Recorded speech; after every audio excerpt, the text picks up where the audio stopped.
Olá, bom dia, bem-vindo a mais um Fato Sem Narrativas, nosso encontro nas manhãs de sábado, finalzinho da manhã de sábado, sempre às 11 horas, para bater um papo sobre livros, conversas com autores, com personalidades, com intelectuais, hora de falar sobre história, filosofia, geopolítica, claro, passear também pela livraria virtual que a gente oferece com desconto exclusivo, principalmente aos finais de semana, livraria do silvionavarro.com.br. Você que quiser dar um passeio virtual, logo depois do nosso programa, vai encontrar descontos em livros sobre história, política, filosofia, economia, assuntos internacionais diversos, personalidades, muita coisa interessante nesse nosso caldo cultural aos finais de semana. E hoje eu vou bater um papo com a jornalista Miriam Sanger, que já está aqui com a gente, vai aparecer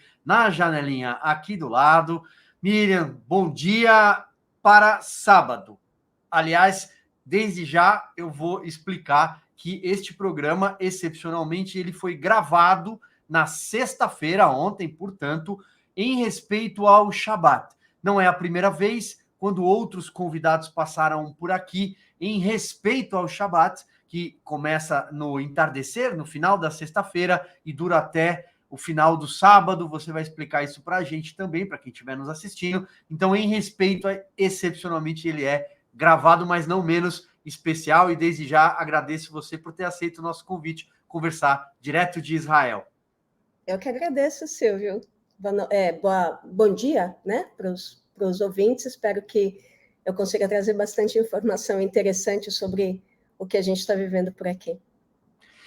Bom, a Miriam é jornalista, como eu disse, escreve artigos, escreveu um artigo muito bacana, daqui a pouco a gente vai mostrar, recentemente na Revista Oeste, há 2 números para trás, na edição 230 da Revista Oeste, estamos na edição 232, publicada nesta sexta-feira, e ela vive a 20 quilômetros de Tel Aviv. Eu perguntei agora há pouco o nome da cidade, e para não errar a pronúncia, eu vou pedir para a Miriam explicar, e também na sequência, Miriam, a gente vai mostrar, antes de iniciar o nosso bate-papo, um pouco do mapa da região, para depois entrar, evidentemente, no principal tema, que é a guerra de Israel contra o terror. Certo. Então, eu vivo em Ra'anana, é o nome da cidade. É um nome bem delicado, porque vem de Ra'anan, que é refrescante, alguma coisa assim. E, como você falou, a 20 quilômetros em direção norte de Tel Aviv. Bom, basicamente, ela é conhecida como a cidade dos brasileiros, porque a partir do governo Dilma, houve uma imigração muito forte a partir do Brasil, e muitas famílias se estabeleceram aqui. Hoje a gente tem mais ou menos 200 famílias e é um ecossistema completo brasileiro. A gente tem médicos, e enfermeiros, e psicólogos, e, enfim, um brasileiro consegue viver aqui na nossa cidade com a maior tranquilidade falando português. Muito bem, eu confesso, como é um bate-papo já de antemão, que eu morro de vontade de ir a Israel, eu nunca fui, mas está nos meus planos viajar com a família. Em algum momento vou conseguir, quero conhecer várias partes, seguramente essa cidade vai entrar no roteiro. Miriam, eu não sei se a gente consegue, a Camila, que está já com a gente aqui também, consegue mostrar um mapa da região, para a gente explicar inicialmente para as pessoas mais ou menos as fronteiras. E também, desde já, peço para quem estiver assistindo deixar um like. É importante para que esse vídeo ele chegue a mais e mais pessoas, porque é assim que a plataforma entende a relevância. Então tá aí, então um mapa um pouquinho pequeno, eu peguei agora há pouco da BBC, que mostra ali Israel, a faixa estreita de Gaza, vocês podem ver ali é o centro do conflito nesse momento, da guerra. Israel é uma faixa que deve ter ali 40 quilômetros por 12, é uma faixa muito estreita, 40 de extensão por 12 de largura, super populosa para esse tamanho, né? Mais de 2 milhões e 200 mil pessoas vivem ali, boa parte em ruína, por conta até dos próprios túneis que o Hamas constrói naquela região, para se manter no subterrâneo, né? Montar, inclusive, seus bunkers. Já soubemos até debaixo de hospitais, por exemplo, é onde eles se protegem. tem dificuldades, evidentemente, financeiras, uma região pobre. Você tem a fronteira com o Egito, e ali a gente vai, em algum momento, acabar falando um pouco da passagem de Rafah. Você tem a Jordânia, aí ao lado direito, né, para quem estiver assistindo ao lado direito. Você tem a Cisjordânia, onde nós também vamos falar daqui a pouco. É um território importante nessa geopolítica, e inclusive para o atual momento. E acima a Síria, as colinas do Golã e o Líbano, né, essa fronteira norte de Israel com o Líbano. E na região dessa região libanesa é onde se concentra também outro importante grupo terrorista, o Hezbollah. Miriam, não sei se errei aqui na minha, até de forma superficial, análise do território, mas eu queria que você trouxesse para a gente um pouco... nós estamos aí há 11 meses praticamente, né? Começando setembro, dia 7 de setembro serão 11 meses daquele ataque terrorista do 7 de outubro do ano passado, várias partes, né? As imagens assustadoras, aquelas que circularam, alguns jovens numa festa de música eletrônica foram assassinados a sangue frio, houve um sequestro inclusive de bebês, mulheres violentadas, os kibbutz, enfim, é um horror que é difícil até para descrever para quem estiver nos assistindo. Mas o que mudou na vida dentro de Israel depois daquele ataque? Nós estamos, como eu disse, há quase 11 meses dessa data. Então, esse foi o pior ataque feito pelos países vizinhos. Israel, infelizmente, tem uma longa história de guerras, mas foi a primeira vez que houve uma invasão a território israelense, e com uma violência nunca vista. Pegou a gente completamente de surpresa. Agora está se... Enfim, desde o começo da guerra está se investigando, agora a população está pressionando mais o governo no sentido de começarem a investigar profundamente como se deu essa falha de segurança, com todo o valor que é investido e com todas as informações que as observadoras de fronteira traziam, e com o serviço secreto, o exército, o governo, como é que uma calamidade como essa pode acontecer. E ainda mais chocante pelo fato de ter acontecido no sul do país, especialmente nos kibbutzim. Kibbutzim é o plural de kibbutz, que são as comunidades agrícolas, foi uma invenção israelense. Eles começaram a ser fundados antes da criação do Estado em 1948, que é uma população de maioria de esquerda, que apoia a criação de um Estado palestino, apoia um processo de paz com os nossos vizinhos. Muitas pessoas, inclusive, que foram ou assassinadas ou foram sequestradas, faziam parte, no passado, infelizmente, de ONGs que buscam uma normalização do relacionamento entre israelenses e palestinos, tanto na faixa de Gaza como na Cisjordânia. E isso aconteceu numa festa que é uma das festas mais alegres de Israel, que chama Simchat Torah, que é uma festa em que a gente celebra o recebimento da Torá, e em que populações como você citou que eu guardo o Shabat. O que isso significa? Mais ou menos 40% da população de Israel guarda Shabat. É uma população mais religiosa, com diferentes níveis de religiosidade, e que em festas como a do 7 de outubro, o Simchat Torah, e o Shabat, a gente não mexe em equipamentos eletrônicos, a gente não se transporta por veículos motorizados, a gente não cozinha. É o dia do descanso, que está descrito na Bíblia, em que a explicação mais bonita que eu encontro para o Shabat é um dia em que a gente contempla a criação. A gente não cria nada, a gente não trabalha, não transforma nada, a gente contempla a criação.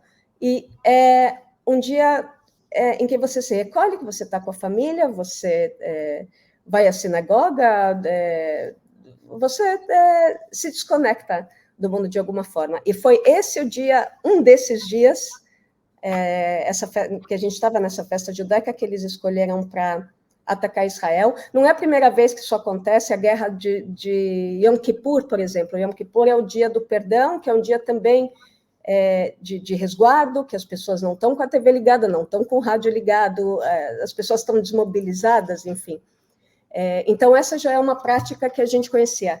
Mas a violência empregada nessa invasão e com o sequestro, que infelizmente também não é uma coisa que Israel desconheça, mas o sequestro foram 254, é o número exato, de reféns e também de corpos, foi, enfim, os relatos que a gente tem e que infelizmente não chegam no mundo inteiro, na minha opinião, as pessoas comparam com o Holocausto, porque crianças se esconderam nos armários e as pessoas se esconderam nos bunkers e tiros e fuzis e canhões, enfim.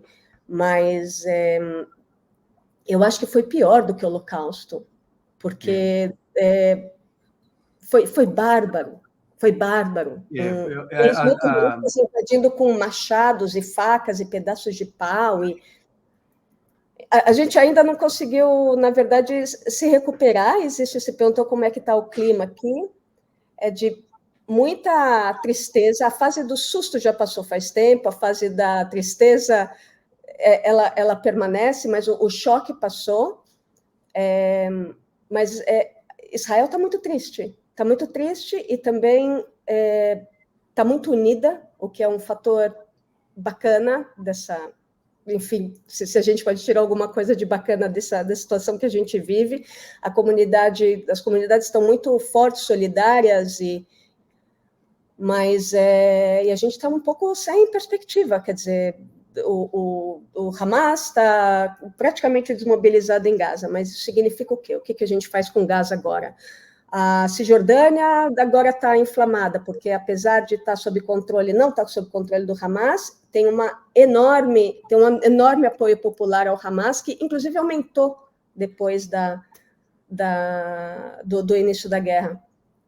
E aí tem o Líbano, que tem essa história, entra em guerra, não entra em guerra, que é um pouco... já existe uma guerra.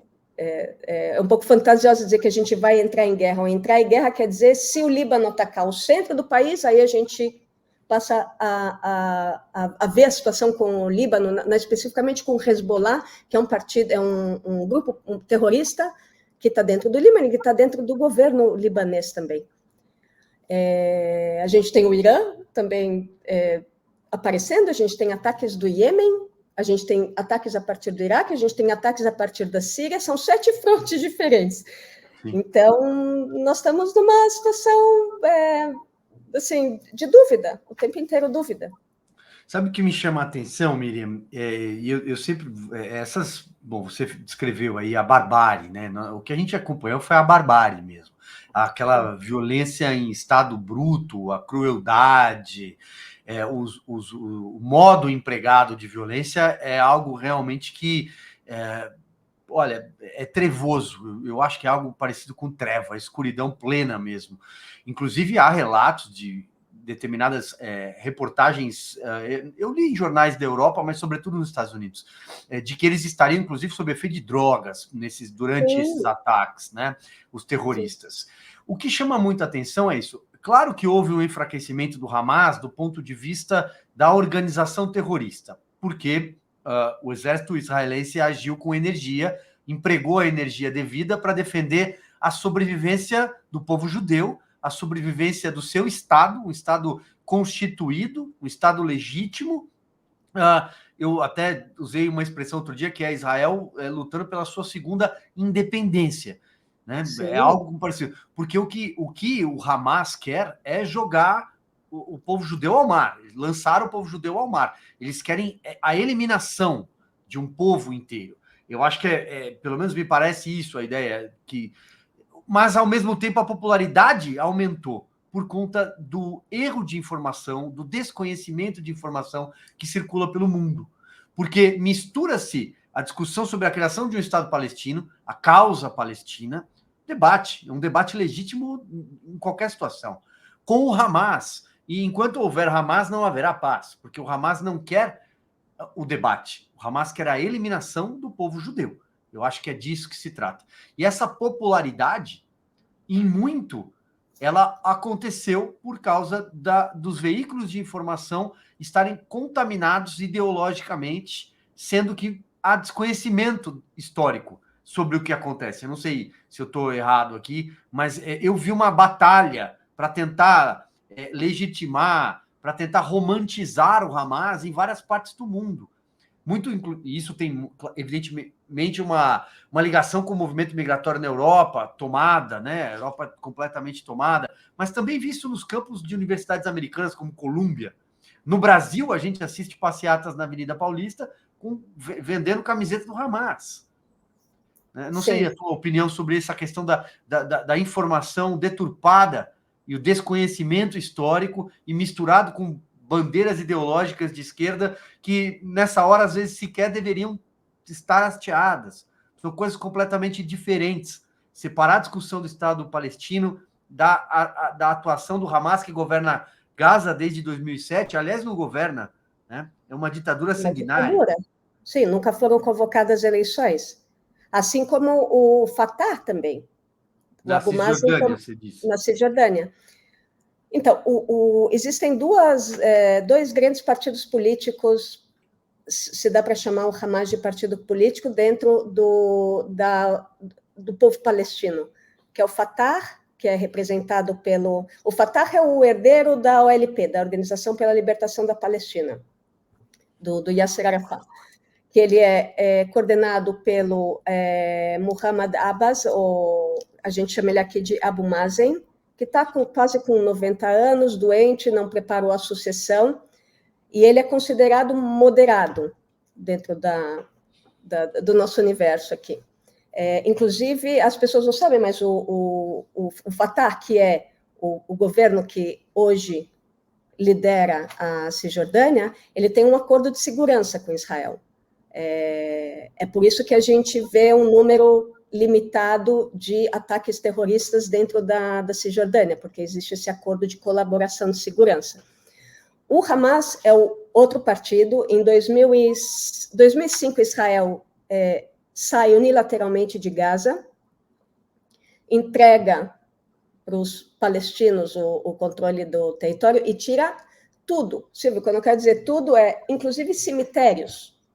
Se retiraram os corpos de judeus que estavam enterrados lá, porque o corpo judeu, para o judeu, é considerado sagrado, e é por isso que a gente luta também pela devolução dos corpos que foram sequestrados. Então, teve essa total retirada em 2005. Em 2006, foram convocadas eleições, se formou um governo de coalizão entre Fatah e Hamas, e no ano seguinte, o Hamas deu um golpe e eliminou todos os oponentes políticos. Eliminar é jogar os caras do 8º andar, do 12º andar, não sei quantos andares tem os prédios em Gaza, ou prender corpos pelas pernas atrás de motocicletas e atravessar a cidade mostrando o que acontece com oponentes políticos do Hamas. Ele deu um golpe, e é ele que está no poder até então. Abu Mazen ele foi eleito democraticamente, mas nunca convocou eleições, exatamente por medo do Hamas ganhar, porque, segundo as pesquisas, se houver eleições hoje na Cisjordânia, o Hamas ganha. Essa é a situação que a gente vive aqui. Mas tem um episódio nesta semana, Miriam, que foi a morte de um líder do Hamas que estava na Cisjordânia. Eu anotei o nome dele, eu sou péssimo com pronúncias, então você me corrija. Eu acho que o Hassan, é assim que se pronuncia? É verdade, sim. Então, eliminado... Diga. Não, ele foi eliminado por um drone na Cisjordânia, e houve uma resposta do Fatah no sentido, olha, também vamos retaliar Israel. Ou seja, é mais um que se junta a esse grupo, sendo que, como você dizia, Hamas e Fatah, eles são adversários políticos. Né? Sim, então, é muito difícil compreender o Oriente Médio, é muito difícil. Eles não são aliados políticos. O que aconteceu há mais ou menos, talvez um mês, 45 dias, o Abu Mazen, ele propôs... Israel está procurando, os Estados Unidos, o mundo árabe, Arábia Saudita, está procurando uma solução para o que fazer com Gaza no momento em que a guerra acabar e as tropas de Israel deixarem a região. Obviamente, e é por isso que essa guerra até agora não acabou, o Hamas ele não pode voltar a estar no poder. E o Abu Mazen surgiu para dizer, tudo bem, eu entro lá e vou controlar também a faixa de Gaza junto com o Hamas, como se fosse uma solução aceitável para Israel. Na minha opinião, fica ainda mais complicado se pensar em passar o controle de Gaza para o Fatah, quando ele diz que vai se unir ao Hamas para coordenar o governo. Não faz o menor sentido.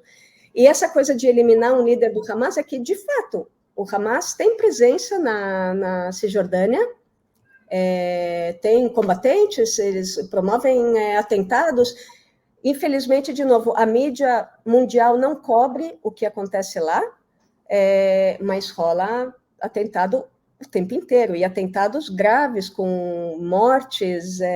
Eu lembro há mais ou menos talvez uns 5 ou 6 anos, tem uma coisa, eles têm uns métodos um pouco primitivos, assim, como existe controle de Israel em parte controle militar de Israel em parte da Cisjordânia, eles não conseguem circular com fuzis e metralhadoras e tal, então tem muita coisa à base de pedra e pau, é o mundo primitivo do Oriente Médio. E jogaram uma pedra num carro que estava passando de uma família judia, e acertou em cheio na bebê que estava dormindo no banco de trás, ela morreu na hora. Então, atentados acontecem o tempo inteiro. A Cisjordânia é um território em ebulição, tem momentos mais calmos, momentos mais nervosos.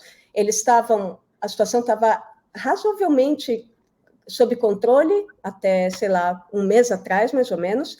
Mas o que está acontecendo agora? O Hamas, que está praticamente desmobilizado, dos 24 batalhões, 22 já foram desmobilizados. As fábricas de armamentos foram destruídas por Israel.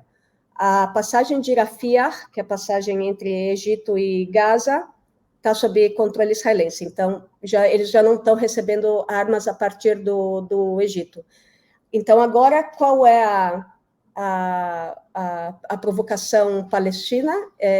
Então, está se chamando, de novo, por ataques terroristas, ataques individuais, ou seja, homens-bomba e coisas nesse sentido.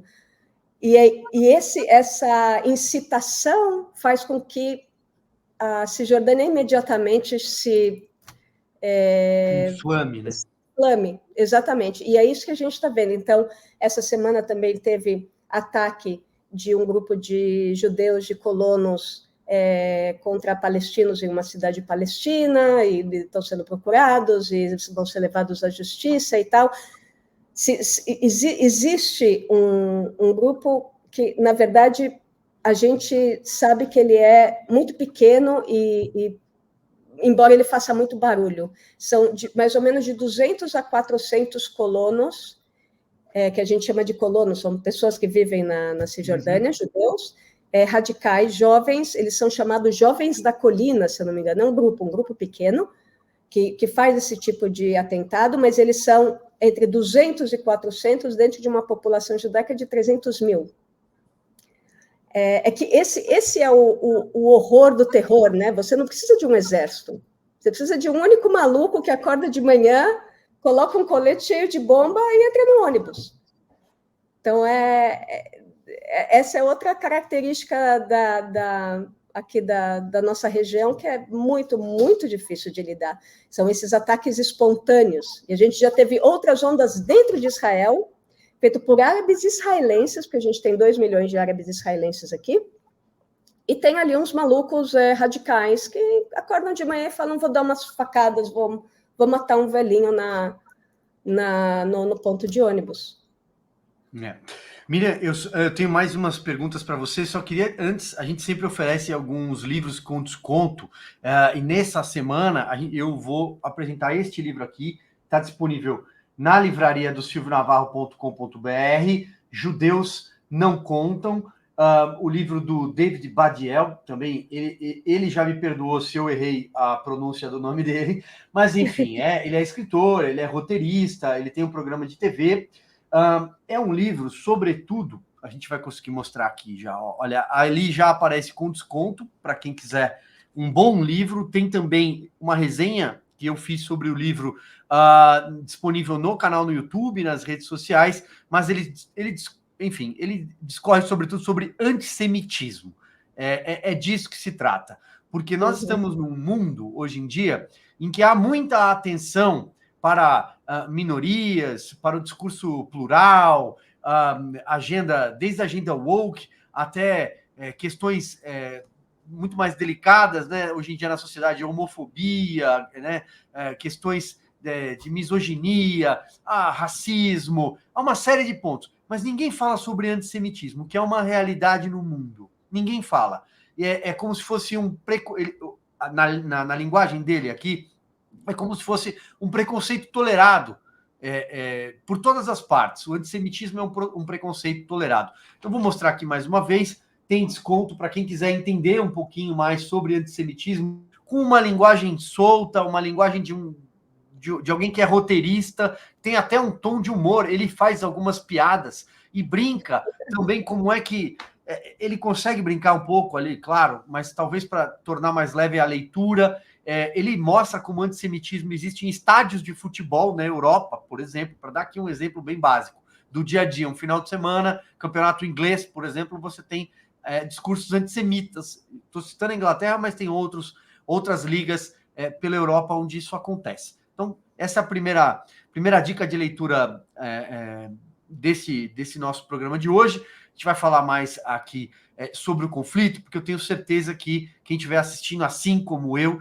tem interesse em entender à luz do hoje como está a vida lá em Israel, com a Miriam, que mora em Israel.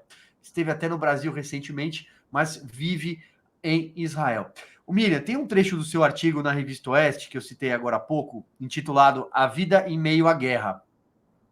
E aí você começa o texto falando sobre a imagem internacional da sociedade israelense como um bloco coeso de opiniões está longe de espelhar a realidade do país. Isso fica evidente quando o assunto são dois de seus maiores desafios: negociação do cessar-fogo com Hamas e a ameaça de ataques do Irã e do Hezbollah, né, o grupo terrorista libanês. Mas aí você diz, já a tensão é um estado de espírito comum a todos. É assim que se vive hoje? Há um estado de tensão permanente nas ruas, nas escolas, no dia a dia, em várias partes do país. Isso é pior no sul? É pior no norte por conta dos foguetes do Hezbollah? Como em Jerusalém? Qual é o cenário? Então, é pior no sul. Sempre, na verdade, não passou a ser pior no sul. Sempre foi pior no sul, porque ataques com mísseis vindos do Hamas, eles acontecem em base quase diária o ano inteiro. Muito embora o mundo de fora não fique sabendo disso. Então, sempre, essa tensão existe sempre. O norte, não. O norte estava em silêncio até o dia 7 de outubro. Muito embora a gente não tenha um acordo de paz com o Líbano, a gente tinha um armistício que foi selado depois da última guerra. Foram 2 longas guerras com o Líbano. A última terminou em 2006, então estava silencioso. Inclusive, a região prosperou muito nesses últimos quase 20 anos. E é uma área muito bonita de Israel, porque é uma área montanhosa, muito verde, enfim, é um lugar onde os israelenses vão para passar o fim de semana em chalé, para sentir frio. Lá em cima tem o Monte Hermon, que é o único lugar aqui onde cai neve em Israel no inverno, com sorte e tal. Jerusalém é sempre uma cidade mista, né? Tem população árabe, população judaica, e Jerusalém, ela sempre é a primeira a se ressentir de qualquer coisa que acontece em Jerusalém, se ressente primeiro. Quando tem ondas de ataques terroristas, se começa por lá. Quando tem qualquer situação mais tensa de governo, negociação com palestinos e tal, acontece alguma coisa no Arabait, no monte... Qual é o nome do monte onde fica a mesquita... a Cúpula Dourada, me escapou o nome em português, Harabait. Aí vira e mexe, vai um político lá e quer rezar lá em cima, e segundo o status quo, os judeus não podem rezar lá em cima, então Jerusalém é sempre um ponto de muita tensão. Agora, nesse momento, está o país inteiro em tensão, porque o norte está desabitado, tem ainda 60 mil refugiados israelenses que estão vivendo no centro do país, porque enfim, diariamente são lançados mísseis do Líbano. Teve um dia essa semana que foram lançados 200. Então, mais de 1.000 estabelecimentos, casas, indústrias e tal, foram bombardeados. Se eu não me engano, 40 pessoas foram mortas. E tem uma presença ostensiva do exército lá em cima, preparado para o caso da situação evoluir para a guerra. Agora, um fator importante que as pessoas talvez desconheçam é que a gente não tem um exército profissional. O nosso exército é formado por civis. Então, a minha filha, no dia 7 de outubro, estava na base dela, ela era observadora de fronteira, a base dela ficava na fronteira com Gaza. Felizmente, a base dela, a sala de controle, a base foi invadida por terroristas, mas a sala de controle, onde ficam as observadoras de fronteira, eles não conseguiram entrar. Já numa outra base, muito perto dela, talvez 10 quilômetros dela, eles entraram e são essas as observadoras de fronteira que estão sequestradas. De 22 meninas, 6 foram sequestradas e todas as outras foram mortas. E também todos os soldados foram mortos. Isso cria na população todo mundo vive em permanente medo se o seu filho, o seu irmão, o seu pai vai ser o próximo a morrer na guerra, porque a gente já tem quase 700 soldados mortos. A ideia de ter soldados israelenses, são nossos parentes, nossos vizinhos, nossos amigos, o meu médico, o meu advogado, o startupista, dentro de Gaza, é uma ideia aterrorizante. Tudo que a gente não quer está dentro de Gaza. Então, é tenso. E aí vem o Irã e fala, vou atacar. Aí o governo divulga para a gente. Todo mundo tem que ficar perto de áreas protegidas. Em todo lugar, nos espaços públicos tem bunker. Em muitos apartamentos tem um quarto de segurança dentro do apartamento.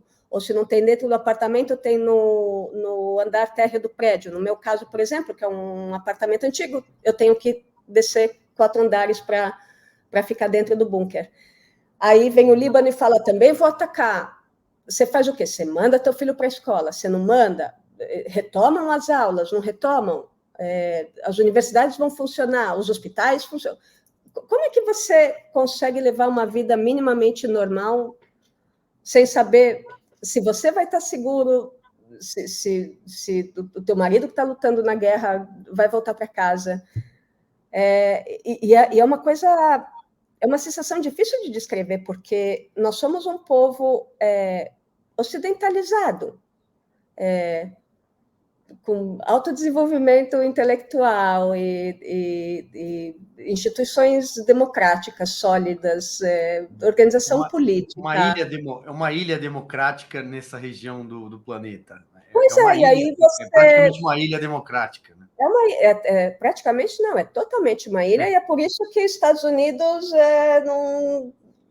também é um dos motivos pelos quais os Estados Unidos está com a gente. Nós somos a gente é a represa do Islã para o mundo. Por isso que a gente fala the West is next, o Ocidente é o próximo. Quer dizer, não é a gente que fala, eles falam.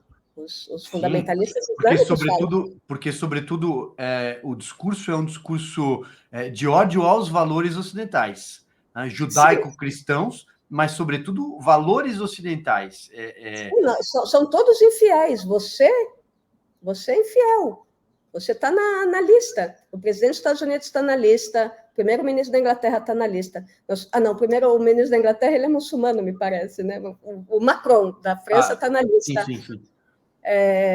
Estamos todos na lista. Então, e nós somos, assim, uma população de 10 milhões de pessoas. São 15 milhões de judeus no mundo, 8 milhões aqui em Israel. Aliás, recentemente foi a primeira vez que a população judaica de Israel é maior em número do que a população na diáspora, né, nos outros países do mundo. Então, é uma vida lelé, é uma vida bem doida.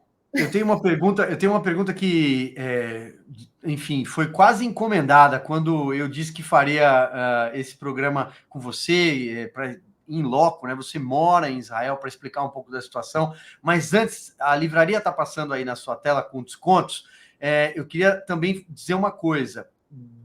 A partir do dia 4, é isso. A partir do dia 4, quarta-feira, né? Isso, quarta-feira, a livraria entra com 50% de desconto. Então, todos esses livros que são selecionados pela gente vão entrar ali, a maioria deles, né, com 50% de desconto. E como a gente faz em todas as transmissões, também tem sorteio de livro nesta transmissão.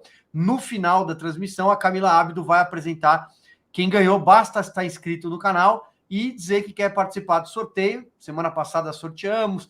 Essa já é a quarta semana que nós vamos sortear livros, sobretudo para quem participa pelo Superchat apoiando o canal. A gente reverte isso em livros para sortear. O livro dessa semana, que vai autografado, inclusive, é o do professor Marcelo Suano, que participou com a gente. O livro dele, Como Destruir um País, sobre a Venezuela. Ele conta toda a história da Venezuela, do chavismo, explica muito do que está acontecendo nesse país aqui da nossa região, né? Um pouco mais distante aí do que Israel. Tá aqui na nossa vizinhança, o que é mais preocupante diante de tudo que está acontecendo. O professor Suano fez uma verdadeira videoaula aqui, está disponível na playlist do canal, e também nós vamos entregar um livro dele para quem a Camila sortear no final. E a partir da quarta-feira, repito, tem desconto de 50% em toda não, mas a maioria do nosso catálogo. Miriam, uma pergunta que me fizeram e sobretudo um tema que também me fascina muito e eu tento buscar informações, mas queria te ouvir,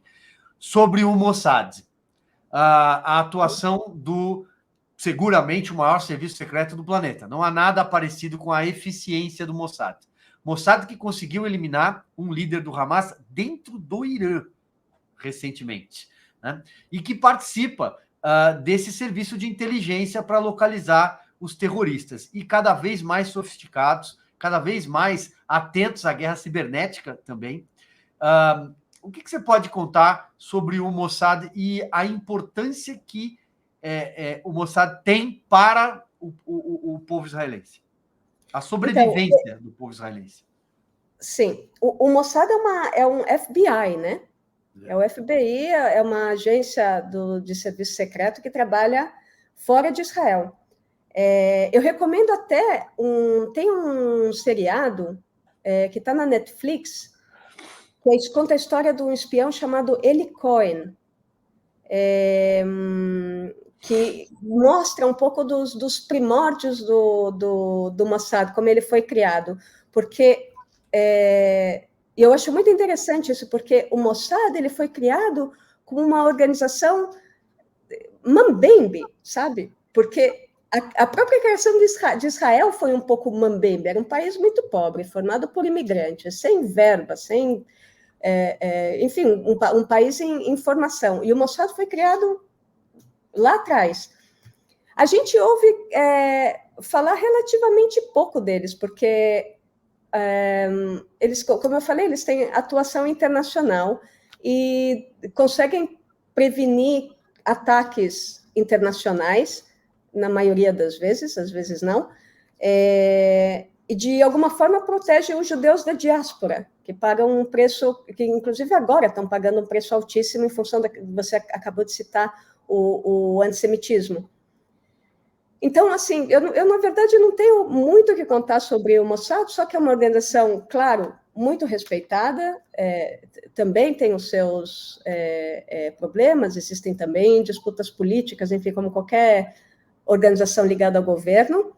E esses dias eu estava assistindo, tem um seriado, é uma pena que o hebraico é uma língua tão inacessível, mas tem um seriado incrível que trata sobre cada um dos inimigos de Israel. Arafat, Saddam Hussein, o Mufti de Jerusalém, e eles abordam a atuação do Mossad em relação a essas pessoas, como o Mossad está sempre, de alguma forma, observando e se infiltrando naqueles governos e nas comunidades que podem vir a causar danos mais para os judeus da diáspora do que para os judeus aqui dentro de Israel. Aqui dentro de Israel a gente tem o nosso próprio sistema de, vamos dizer, agência secreta israelense, fora o exército, né? Fora o governo. Então a gente aqui está bem, teoricamente bem assessorado. Aí acontece o 7 de outubro, essa é uma outra questão que acontece aqui, que faz parte da tensão que a gente falou agora há pouco. Pô, essa dica que... o exército, onde estava o exército, onde estava o governo no dia 7 de outubro? Onde eles estavam? É uma pergunta que faz aqui. Essa também é uma questão que eu acho que vale a pena tocar. Antes só, eu acho que essa série chama O Espião mesmo, a tradução da Netflix. Pode ser, The Spy. Eu acho que é O Espião, ela já tem alguns anos já, eu acho que já deve ter uns 4, 5 anos. E tem Falda também, que a gente recomenda aqui, que é uma série recente, não sei se você chegou a assistir, eu gosto, mas claro, tem ali algumas críticas, mas eu gosto demais de Falda. Que explica um pouco Eu assisti com meu marido a primeira temporada e a gente parou de assistir. Olha só, meu marido falou: eu não aguento ver o noticiário que fala sobre isso. E aí eu vou lá, vejo, para me entreter, eu vou ver o Falda. Eu confesso que eu assisti tudo antes, evidentemente, do 7 de outubro, porque eu me apaixonei pela série. É violenta, já aviso, mas assim, eu me apaixonei. E é exatamente, explica o Mossad. A Camila achou. Ó, é o espião mesmo, né? Então. Exatamente. 2019 tá ali, ó lá. É muito legal. Bom, e mostra esse trabalho de espionagem. Tá aí. Então, portanto, duas dicas agora em vídeo, além do livro. Miriam, olha só, você falou do Exército, né? O que aconteceu com o serviço de inteligência? Por que o Exército estava tão desatento? Aquelas imagens dos terroristas em paraquedas, aquilo é assustador, porque naquela hora você pensa, olha, um serviço, um exército como o de Israel, tão, né? Bom, basta ver o Iron Dome, por exemplo, a eficácia do Iron Dome, né? Do domo de ferro, que consegue combater esses foguetes de cruzeiro e por aí vai, antes de chegar em território israelense. Como é que eles desceram de paraquedas no sul do país? Essa é a pergunta de $1 bilhão, Silvio. É por isso que a população está exigindo investigações, está exigindo que, mesmo durante a guerra, que a gente consiga montar esse quebra-cabeça, porque tem 1 milhão de teorias da conspiração, como acontece em qualquer país, mas a gente ainda não tem respostas. Inclusive, se sabe de situações absurdas, como, por exemplo, mobilizarem soldados, lembrando que era um sábado, festa judaica, com um festival que reuniu 4.000 pessoas na fronteira de Gaza. Na fronteira de Gaza. Quer dizer, como você faz... Qual é o nível de arrogância que você precisa ter e de segurança de que nada vai acontecer para fazer um festival que reúne 4.000 pessoas na fronteira de Gaza? Isso ninguém consegue responder. Eles tinham todas as autorizações necessárias e tudo, a produção do festival. A gente tem histórias de combatentes do corpo do Exército, jovens agora em serviço militar, que depois disso se juntaram a eles 350 mil reservistas, que ficaram horas esperando comando, ficaram estacionados a 20 quilômetros da área de ataque, a 10 quilômetros, e não receberam voz de comando para atravessar, para chegar na área invadida. A gente tem, e aí aparece também histórias de heroísmo. Muita gente, civis, começaram a ir de carro para o sul para começar a tirar as pessoas de lá. Muita gente foi salva nesse esquema da população agindo. Qual é a resposta? A gente não tem a menor ideia. Agora, eu acho que é importante lembrar que os últimos 10 meses, um ano antes da invasão, Israel estava em ebulição por causa da proposta de reforma judicial. Isso dividiu a população em dois. A gente chegou à beira de uma guerra civil. E durante essa época,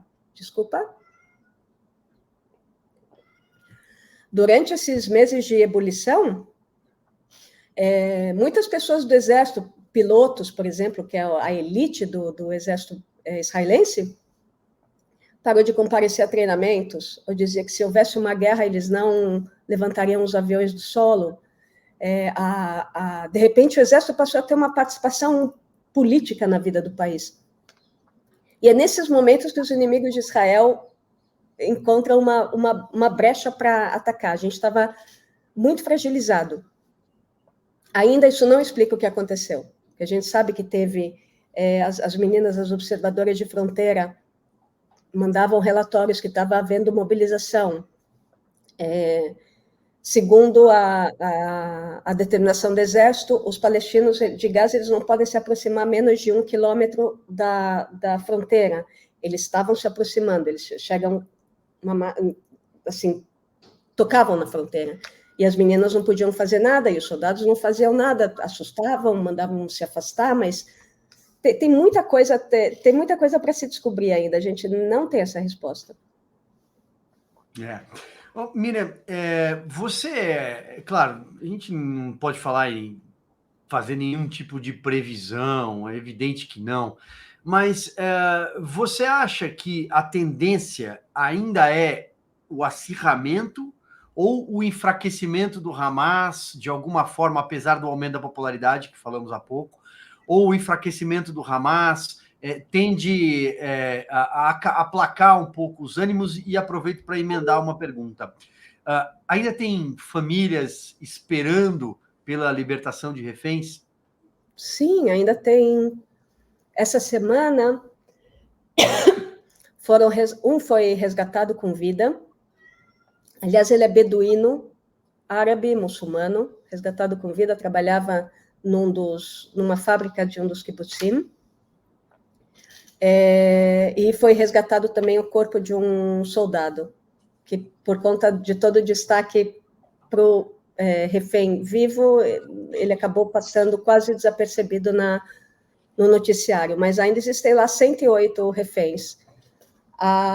Oficialmente, o governo divulga que 39 deles estão mortos, mas a grande maioria da população sabe que o número é bem maior. Como o Hamas, nessas últimas negociações, está oferecendo entre 30 e 32, alguma coisa assim, a gente acredita que seja esse o número de reféns que ainda estão vivos, e é uma situação desesperadora, e isso também divide o país, porque, por um lado, existe essa tragédia humana, e é uma tragédia humana, em que as famílias exigem, e uma parte da população exige que Israel faça qualquer coisa, devolve todos os prisioneiros terroristas das prisões de Israel, entrega o controle do corredor de Filadélfia, da fronteira do Egito, sai de lá e resolve depois. A questão é como resolve depois, né? Outra questão, eles vão devolver mesmo essas 30 e poucas pessoas? Vão devolver o resto dos corpos? Então, tem uma outra parte da população que diz de jeito nenhum. A única forma possível da gente conseguir reaver algum desses reféns é na base da força. Então, nesse aspecto, a gente também está muito dividido. E ontem eu li uma notícia dizendo que o exército ele sabe onde o Sinwar se esconde, o líder do Hamas, mas a questão é que ele estaria cercado por, alguns falam 20, outros falam 22 reféns, que estão algemados ao redor dele, com coletes com bombas. Ou seja, em qualquer tipo de aproximação do exército, ele se explodiria junto com todos. Então, a gente fica nesse impasse. Na verdade, a comunidade judaica fala muito isso. O mundo grita, cessar fogo, Israel faz cessar fogo. Na verdade, só precisam de duas condições para fazer o cessar fogo. A primeira é a libertação dos reféns. Chega disso. Faz 11 meses de reféns idosos, 86 anos. O refém que voltou agora, esse beduíno que foi resgatado, ele assistiu à morte de um dos reféns que estava com ele no mesmo quarto, depois ele foi levado para os túneis, um homem de 86 anos. Tem ali um bebê que acabou de celebrar 1 ano de vida. Tem um outro bebê de 4 anos. Tem quase 20 mulheres jovens, de 20 a 25 anos, com todas aquelas... Imagina o pesadelo que isso significa, não só para a família, é o horror. É difícil até de pensar nisso numa situação. Eu me lembro, tem um bebê, né? Em janeiro, uma matéria também. Uma matéria que eu li também foi na própria, acho que na BBC, não, foi na CNN, né? Olha, a Camila Show. Um bebê completou 1 ano em janeiro, né? Como, ele foi sequestrado. Dá um nó na garganta comentar isso. Ele, a mãe, o irmão dele, que fez 4 anos, a mãe e o pai. A família inteira sumiu do mapa. É uma situação... É insuportável. Então, a primeira coisa, liberta os reféns. Segunda coisa, entrega as armas. O Hamas acabou. O Hamas, agora o Sinwar, ele adotou a estratégia de Hitler no fim da Segunda Guerra. Manda as crianças, que morra todo mundo, mas eu não vou me entregar. Agora, o que se sabe é que o Sinwar está encurralado, ele já não tem comunicação direta por nenhum meio eletrônico, é tudo por meio de mensagens que as pessoas ficam passando. Ele está enfiado naqueles túneis úmidos, com iluminação artificial, onde tem iluminação artificial ainda, com oxigenação artificial. Ele também está no limite das forças dele, e ele não tem como escapar. Ele não tem como escapar dessa situação. Ele sabe que ele é um homem morto, a dead man walking, mas é por isso que ele incluiu agora no acordo de negociação um livre conduto, como fala, livre conduto, enfim, que ele possa viajar para algum país, Catar, ou algum país que o receba, com a garantia de que Israel não vai assassiná-lo. Miriam, agora, bom, estamos falando de assunto super duro, né? Mas duríssimo, terrível, mas acho necessário para a nossa audiência, para trazer enfim, além de livros, além de dicas de cinema, filmes, séries, mas também para trazer um relato para se contrapor a muita coisa do que a própria mídia relata há 11 meses, praticamente. Mas também queria fazer uma pergunta que é sobre... Israel tem também uma tecnologia de ponta, é referência, tem várias startups, e eu sei que você também se dedica a essa área. Então, eu queria que você trouxesse aí também esse lado, né? O lado das startups, de tecnologia, tem muita coisa bacana que o mundo também precisa saber que está acontecendo aí. Sim. Bom, Israel ficou, depois do lançamento de um livro, há coisa de talvez uns 15 anos, colou o apelido de Startup Nation, né? A nação das startups. E, de fato, se eu não me engano, é a segunda no mundo, eu não lembro se é a primeira ou se é a segunda, em número de startups per capita.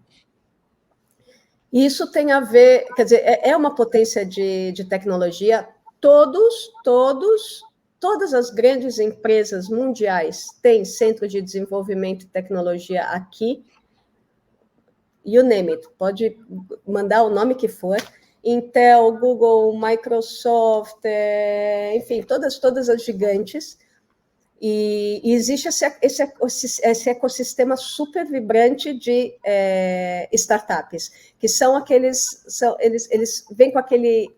As startups, elas buscam um desafio que o mercado ou as empresas estejam enfrentando e desenvolvem uma solução para isso. E Israel tem uma participação, o governo de Israel tem uma participação importantíssima nesse ecossistema, porque por meio de uma entidade do governo, autoridade, me escapou o nome, mas existe um órgão governamental que o tempo inteiro recebe propostas de startup, as analisa, entrevista a equipe que está trazendo a ideia e destina fundos para, enfim, capitalizar e conseguir a empresa começar antes dela começar a buscar capital nas outras séries, série A, série B, de investimento e tal. Então, isso dá aquele empurrão em pessoas que têm boas ideias e têm capacidade de desenvolver, o governo dá esse empurrão. E essa coisa de Israel ser um desenvolvimento de grandes ideias, ele não é novo, na verdade, ele se fortaleceu muito nos últimos 20 anos, muito em função do Shimon Peres, que foi foi primeiro-ministro, acho que 2 ou 3 vezes em Israel, foi presidente, foi uma pessoa, um político muito importante, que viu na tecnologia um caminho para a paz. Esse era o conceito, ele era um cara de esquerda, muito ideologista, enfim. Então, ele impulsionou, deu um empurrão inicial nessa indústria de tecnologia, que hoje é que garante uma riqueza impressionante para o país. São os maiores salários também dentro do mercado de trabalho de Israel, está ainda bastante concentrado em Tel Aviv.